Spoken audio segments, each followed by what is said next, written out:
አድናን ውሃን የጠማኝ በቃ እሺ ማሪ አንቺ ግቢ ነው ያመጣልሽ ሲምለን ስሞኝ ራሴ እጠጣለሁ በቃ እኔ ፍቅር ግባ በቃ እሺ በቃ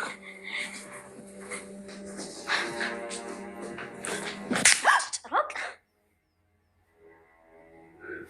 እንዴ ምንድነው ምን ሆነሽ ነው እኛን ለማጣላት በቃ ማፈነቂው ድንጋይ የለሽም አይደለ እንዴ ነችና ሚራ ስለምን ማጣላት ነው የምታወሪው ቆይ አንቺ ሴት ያምሽል እንዴ እኛን ለማጣላት ብለሽ በገዛ እጅሽ ደብዳቤ ጻፍሽና በበሩ ስር ወረወርሽልኝ አይደለ እሺ ተረጋጊና አስረዳሻለሁ ቆይ አንቺ ለምንድነው ከህይወታችን ማትወጪው ደብዳቤው ለምን አስፈለገ ለምን ሉሃና አንቺ እንደምታስቢው አይደለም ያንን ደብዳቤ ነው ያልጻፍኩትም ደብዳቤው ትክክለኛና እውነተኛ ደብዳቤ ነው አሁን ደግሞ ሌላ ውሸት ትሰሚያለሽ ሉሃና ውሸት አይደለም ካላመንሽኝ ደግሞ ይሄንን ትጭራቅ በፍጹም አላምንሽም ምንድነው ይሄ ከዚህ በላይ መቼም ይሄንንም አንቺ ነሽ ያደረግሽው እንደማትይ ተስፋ አለኝ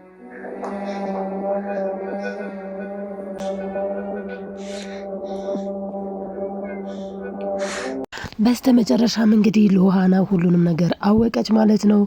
እንግዲህ በጣም ነው የሚያሳዝነው ማለት ነው። እንግዲህ የድሮ ታሪክ ነው የድሮ ላይፍ ነው። አድናን አሁን ላይ ምንም አይነት ቦታ የለውም ማለት ነው ለዳንያ። ነገር ግን ዳንያን ይህን ያክል ጊዜ ዳንያ ይህንን ፎቶ ሻንጣ ውስጥ አስቀምጣ እንዴት ነው ታረቀኝ ያላየው እንዴት ነው ባለቤቷ ያላየው የሚለው ነገርም አሳሳቢ ነው ማለት ነው።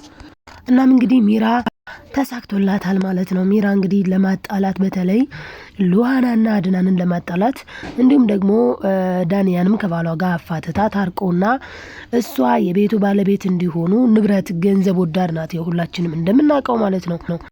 ሚራ እንግዲህ ለገንዘብ ለሳንቲም ስትል የማትፈነቅለው ድንጋይ የለም። ስለዚህም አሁን ላይ ሁለቱን አጣልቼ ማለትም ዳንያና አድናን አንድ ላይ ይሆናሉ እኔና ታርቆ ደግሞ አንድ ላይ እንሆናለን ሉሃና ዞሮ ዞሮ የቤት ሰራተኛ ናትኝ በእህቷ ቦታ እንደማለት ነው እያሰበች ያለችው። ነገር ግን አድናን በተአምር ከሉሃና ውጭ ማንንም እንደማይፈልግ ግልጽ ነው ማለት ነው። ምክንያቱም እዚህ ጋር ፍቅር ነው ቀልድ አይደለም ጨዋታ አይደለም። በእርግጥ ዳንያ እኔ እኮ የመጀመሪያ ነኝ እኔ እኮ በጣም ነው የምወድ በጣም ነው የማፈቅር እኔ አሜሪካውን የራሱ ማስበው አንተን ነው እና ጧትም ማታም ቀንም ለሊትም ማስበው አንተኑ ብቻ ነው እያለች እንግዲህ እሱን ያው ወደ ኋላ ለመመለስ እያሰበች ነበረ። ነገር ግን እኔ ራሴ ህይወት አለኝ ሚራ እንደምትልሽ ሉሃና የቤት ሰራተኛ አይደለችም ሉሃናን በጣም ነው የማፈቅራት እባክሽን ተይኝ ቢላትም ዳንያ ደግሞ ልትተው ፈቃደኛ አይደለችም። በጣም የሚገርመው ነገር የዳንያ ልጅ ደግሞ ዳንያ እንግዲህ ለታርቆ ያንተ ልጅ ነው ብትለውም የወለደችው ልጅ የአድናን እንደሆነ ነው የሚያመላክተው እዚህ ጋር ምክንያቱም ከተጋቡ ገና 7 አመታቸው ነው ልጁ ደግሞ 7 አመቱ ነው። ስለዚህ የ7 ወር ልጅ ወለድኩል ብላ ነገር ግን ልጁ የአድናን ነው ማለት ነው ያለች እየተፈላሰፈች ትገኛለች ማለት ነው። እንግዲህ ሚራ በነገራችን ላይ በጣም ገንዘብን የምታስቀድም ሴት ናት እና በህይወታችን ላይ ገንዘብን የምናስቀድም ከሆነን ስኬታማ ልንሆን አንችልም ማለት ነው። ከሰው ገንዘብን ማስበለጥ የለብንም በቃ ገንዘብን ምንሰራው እንጂ የሚሰራን ስላልሆነ ማለት ነው። እናም እሷ ደግሞ አሁን የተቸገረችው ምንድነው ሰውን ሳይሆን ገንዘብን እያስቀደመች እናም ገንዘብን ማስቀደም የለብንም በያስባለው ውዶችዬ። በተረፈ እንግዲህ በጣም የሚገርመው ማለት ነው ያው እውነት ለመናገር ያሳዝናልም ጭምር ነው። አሁን ላይ ምን እየጠየቀች ነው ያለችው ሉሃና ከላይ ያስመሰለች ደስተኛ መስላ ለአድናን ትስቃለች እንጂ መጥታ ሚራን በጥፊ አጩላታለች። ደግሞ ለራሷም ጥያቄ የሆነባት ነገር እሺ እህቴን ማን ነው የገደላት ማለት በቃ እንዴት ነው ሳራ እንዴት ሞተች መቼስ ከመሬት ተነስታ ዝም ብላ ሞተች አትልም የሆነ ሰው ነው የገደላት። ስለዚህ ሚራ ነች የገደለቻት ወይንስ ደግሞ ማን ነው የገደላት እያለች ነው እንግዲህ ሁላችንም እንደምናውቀው ሳራን የገደላት ሮቤል ነው። እናም እንግዲህ ሳራን የገደላት ሮቤል ነው። ነገር ግን ሮቤልም ያው ሞቷልኝ በእርግጥ ሮቤል የሞተው በሚራ እጅ ነው። ሉሃና ግን ያው እሷ የገደለችው ነው የመሰላት ያለው ማለት ነው። እና እሷ ገደልኩት ብላ ካሰበች በኋላ የዳነ ከዛ ደግሞ ተነስቶ እቤት መጥቶ እንግዲህ በጣም ሲረብሻት ነበረ በባለፈው ማለት ነው። ያን ሁሉ ነገር እንግዲህ አይ በቃ ዝም ብለሽ እየቃዠሽ ነው እንጂ በትክክል ሮቤል አልመጣም ሮቤል ኦልሬዲ ሞቷል ሮቤል የለም እያለ ነው አድናንም የመሰለው ነገር ነገር ግን ወደ ሎሃና እየመጣ እንደውም ኪሽን ድረስ መጥቶ እንዴ አሁን እኮ አይቼዋለሁ እስክትል ድረስ ያ ሁሉ ነገር የሆነው ግን ሮቤል ነበረ። ሮቤል መጥቶ ነበረ እና ዞሮ ዞሮ እንግዲህ ሳራን የገደላት ሮቤል ነው ሁላችንም እንደምናውቀው። ነገር ግን አሁን ላይ ለሎሃና ጥያቄ የሆነባት ሳራ እንዴት ሞተች፣ ሳራን ማን ገደላት የሚለውን ጥያቄ ለአድናን ስትጠይቀው አድናን ደግሞ የኔ ቆንጆ ይህ ብዙ ነው፣ ጣጣው ብዙ ነው ማለት በቃ ብዙ ነገር አለ እያለ ብቻ ሊነግራት አልፈቀደም። እሷ ግን ሚራ ነች ማለት ነው በቃ እህቴን የገደለቻት እያለች አሁን ውሳኔ ላይ የደረሰችው ሚራ እህቷን እንደገደለቻት አድርጋ ነው። በእርግጥ ለሳራ መሞት ተጠያቂዋ ሚራም አለችበት አብራ። ነገር ግን ሚራ የኖረችበት በእጇ ሲጣ አድርጋ እንደ ሮቤል አልገደለቻትም። ሮቤል ነው ለነፍሷ ተጠያቂ፣ ሮቤል ነው የገደላት። ዞሮ ዞሮ እንግዲህ የገደለው ሮቤል፣ እሱም እንግዲህ ሞቷል ማለት ነው በሚራ እጅ። ሚራ በጣም ጨካኝ ሴት ናት በነገራችን ላይ በጣም። አሁንም እያለች ያለችው ምንድነው በቃ ምንም ነገር አድርጌ እንዴትም አድርጌ ሉሃናንና አድናንን ማጣላት አለብኝ። ከዛ ሉሃናና አድናን ከተጣሉ በኋላ አድናንና እንዲሁም ደግሞ ዳንያ ባልና ሚስት ይሆናሉ። እኔም ከታርቆ ጋራ ባልና ሚስት ሆኜ ይሄንን ቤት ይዤ እኖራለሁ ነው። እሷ ዞሮ ዞሮ የሚያሳሳት የገንዘብ ጉዳይ ነው።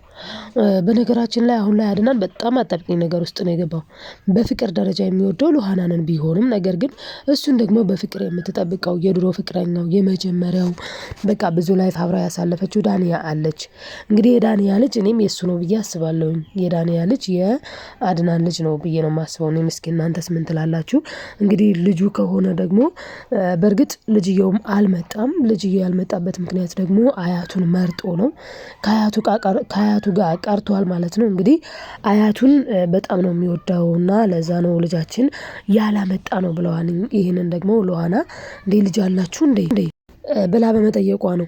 በእርግጥ አዎ ልጅ አለን፣ እንደውም እናቱ ነው የሚመስለው፣ እንደ እናቱ ቆንጅዬ ነው ያለው ታርቆ ማለት ነው። ነገር ግን እሷ ደግሞ ስትናገር ዳንያ ደግሞ አባቱን ይመስላል ብላ ነበረ። ፎቶ ሲታይ ደግሞ በጭራሽ ታርቆን አይመስልምና እንዴ በአንድ ራስ ሁለት ምላስ እንደሚባለው ነው እንዴ እንዴት ነው አባቱን ይመስላል አለች። ነገር ግን አባቱን ፈጽሞ አይመስልም እያለች እንግዲህ ሚራ ነገሩን ወደዛ ወደዚህ እያደረገችው ትገኛለች ማለት ነው።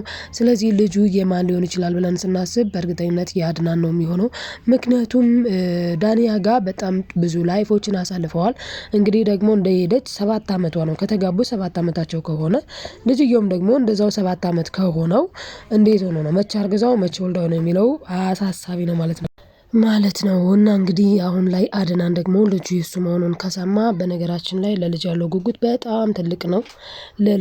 ለልጅ በጣም ነው የሚሳሳው። ከዚህ በፊትም እንደተመለከትነው ማለት ነው ስታጃጅለው የነበረው ሚራ አርግዤልሃለሁ በሚል ነው ልጅ በጣም ስለሚወድ። እናም አሁን ላይ ደግሞ እንግዲህ ልጅ ስለሚወድ ማለት ነው እንደዛ ስታሾፍበት ስታታልለው የነበረችው። እናም እንግዲህ አድናን የዳንያ ልጅ የራሱ ልጅ እንደሆነ ከሰማ ፍቅሩ ወደ ዳንያ ያዘነብላሉ የሚለው ነገር አሳሳቢ ነው። ላይ ያዘነብል ይችላል። ምክንያቱም እየወደደችው እሷም እየወደደችው እሱም እየወደዳት ነገር ግን ማለት ያው አሳስቦት ነው። እሱም በቃ እንዴ ቆይ ምን አርጋት እኔ በወደድኳት ባፈቀርኳት እንዴት ጥላይ ትሄዳለች ብሎ በጣም ነበር የተናደደው። እሷም እንግዲህ ደግሞ እናቷ ታማባታለች። ለእናቷ ስትል ነው ያን ሁሉ ነገር ያደረገችው ማለት ነው። ለእናቷ ስትል ነው ወደ ታርቆ የሄደችው። እንግዲህ ታርቆ እናቷን አሳከመላት አሜሪካን ሀገር ወስዶ እሷንም ያው የተሻለ ህይወት እንድትኖር አድርጓታል። እንደዛ አድርጓል ማለት ነው። በዛ ላይ ደግሞ ስለ አሜሪካ ላይፍም ስለ አሜሪካ ህይወትም አሜሪካ እኮ በቃ በጣም ስራ ነው፣ 24 ሰዓት ስራ ነው። ዳንያ ራሱ ያረፈችው እዚህ ነው። ብዙ ነገር አጫውታቸዋል ማለት ነው። ዋናው ፍሬ ሀሳቡ ግን እንግዲህ ልጁ የአድናን ከሆነ አድናን እንግዲህ ሳይወድ በግዱ ለዳንያ ጥሩ ፌስ ማሳየት ሊቀጥል ይችላል። ከዚህ በፊት ሲያደርግ እንደነበረው ከሚራ ጋር ማለት ነው። በዚህ መሀል የምትጎዳው ሉሃና ነች። ታርቆ ግን ፍቅር ወደ ሉሃና ሳያዘነብልበት አልቀረም። ምክንያቱም ሉሃና በጣም ንጹህ ልጅ ናት። በጣም ደህና ልጅ ናት። በጣም ደስ የምትል ልጅ ነች እያለ ይገኛል ማለት ነው። ሚራ ደግሞ ብልግናዋን ቀጥላበታለች። ሚራ እንግዲህ ቆይ እኔ ግን ደስ አላልኩም ወይ ያልተመቸውም ወይ አይነት ነገር ለታርቆ እያሳየች ነው። ይህንን ያሳየችበት ምክንያት እሷ ምን የኔም ባል እኮ ከአንተ ሚስት ጋር ብላ ጭምልቅና ነገር ውስጥ ልትገባ ያሰበች ትመስላለች። ነገር ግን እሱ ደግሞ እንዴ ቆይ አንቺ ባልሽን እንደመሰተር ባልሽን እንደማስተካከል ምንድነው ወደዛ ወደዚህ ማለት ይሄ በጣም ጸያፍ ነገር ነው። ይሄ በጣም ነውር ነገር ነው እያላት ነው። በነገራችን ላይ ታርቆ ለቤቱ ወይም ደግሞ ለትዳሩ ታማኝና ጨዋ ይመስላል ማለት ነው። ሁሉም ሰው እንደዚህ ቢሆን ደስ ይላል። እንግዲህ ከዚህ መቼም ምን ተማራችሁ አላችሁም? ትንሽ ሉሃና ናት እንጂ ሌላ የሚያስተምር ነገር የለም። አድናንም ቢሆን እውነት ለመናገር ከሉሃናን የያዘው ወይም ደግሞ ሉሃና ጋር የተፋቀረው ሚራ በመሀል እያለች ነው። ሚራ ባለገች ብሎ እሱም መባለጉ የሚያሳዝን ነው ብዬ ነው የማስበው። እስኪ እናንተንም ሀሳብና አስተያየት አስቀምጡልኝ ማለት ነው ውዶች። የላይክ ሰብስክራይብ፣ ሼር ማድረጋችሁን አትርሱ። በቀጣይ ቪዲዮ እስክንገናኝ በያላችሁበት ሰላማችሁ ይብዛልኝ። ሉሃና ድራማ አስተማሪና ተወዳጅ ነው። እናም እንግዲህ ላይክ አርጓሉ የኔ ውዶች። ሰብስክራይብ ያላረጋችሁ ሰብስክራይብ እያረጋችሁ ቤተሰብ ያልሆናችሁ ቤተሰብ ሁኑ። ለማዘዝ አይደለም ለማስታወስ ያክል ነው። ወዳችኋለሁ። ባይ ባይ ተወዳጆች።